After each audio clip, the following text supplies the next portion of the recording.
நான் தான் உங்கள் அடங்கப்பா. இன்றைக்கி நம்ம எங்கே போய்கிட்டுருக்கோம் பார்த்திங்கன்னா, காரில் தாங்க போய்கிட்டுருக்கோம். ராமநாதபுரம் மாவட்டம் பனக்குளத்து தாங்க போய்கிட்டுருக்கோம். நம்ம ஏன் பனக்குளத்து போகிறோம்னா, நம்ம சகர் விருந்துக்காக இன்வைட் பண்ணியிருந்தாங்க. யார் இந்த சகர் விருந்து நடத்துகிறாங்க பார்த்திங்கன்னா, இரு சங்கம் இரு ஜமாத் 2 பேரும் சேர்ந்து நடத்துகிறாங்க. அதனால் நம்ம பனக்குளத்துக்கு போயிருந்தோம்.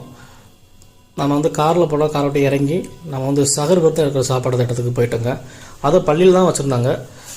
அதே மக்கள் கலந்து கொண்டாங்க. சுமாராக எனக்கு தெரிஞ்ச ஒரு 500 பேருக்கு நின்றாங்க. அவ்வளோ கூட்டங்க, சரியான அலமோதல் கூட்டங்கள். அதோட நானும் என்னோடய ஃப்ரெண்டு தோழர் எல்லோரும் வந்திருந்தோம்.